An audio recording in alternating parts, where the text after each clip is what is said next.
Hello and welcome to this introductory lecture. If you are new to Linux, then you might ask yourself that why should you learn Linux? What's in it for you? Well, how about this? It's a fast growing operating system. It is inexpensive and highly flexible. Almost all the key organizations in IT industry, including Google, use variations of Linux to power their servers. Linux is also a major player in the small and mid-sized server field, and it's an increasingly viable platform for workstation and desktop use as well.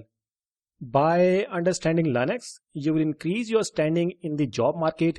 Even if you already know Windows or Mac OS and your employee uses these systems exclusively, understanding these systems or Linux will give you an edge when you are looking for a new job or you are looking for a promotion.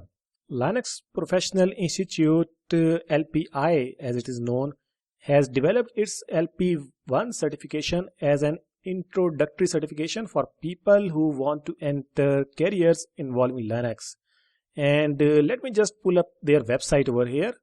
So the address is lpi.org or linuxprofessionalinstitute.org, and I have clicked on LP1, and over here we can see that its prerequisite is none, and you have to pass two exams, exam number 101 and 102. And if I bring it down a little bit, we can see that these are the exam topics which are covered in both of these exams.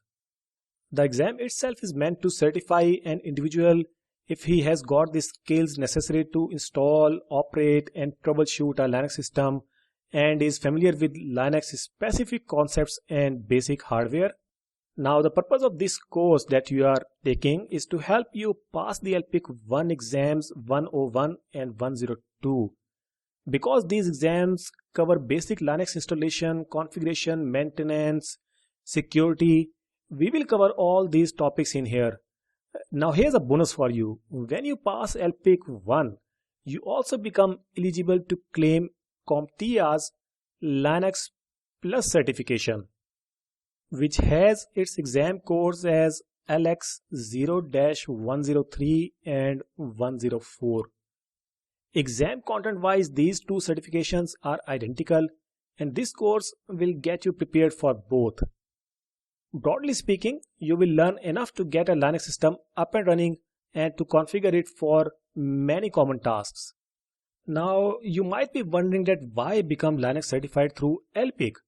Why not go for other Linux certifications like Red Hat Certified Engineer or RHCE? Well, LPIC certifications offer 4 major benefits, and they are relevance, quality, neutrality, and support.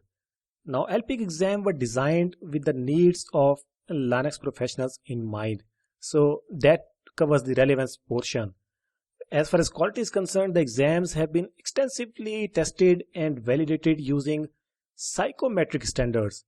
It's a platform agnostic, so neutrality is there. And also exams are supported by major players in the Linux world. And not only that, the other day I was glancing over some page statistics shared by major organizations for Linux certified people, and guess what? LPIC certified guys are doing pretty well. You can see over here that it's a pay scale website that I was glancing over, and we can see that LPIC certified, LPIC 1 rather I should say, certified employees have got pretty healthy pay scales. Now, you do not need a high-end server class hardware to install and practice Linux concepts and commands. You do not even need a separate PC. No. Rather, you can use your existing PC that may have Microsoft Windows, and you can use virtualization to install Linux in there. To help you with that, you may want to check out my free course here on Udemy that will get you through the Linux installation process using VMware and Oracle's VirtualBox. So let's get the ball rolling, and I'll see you in the first lecture.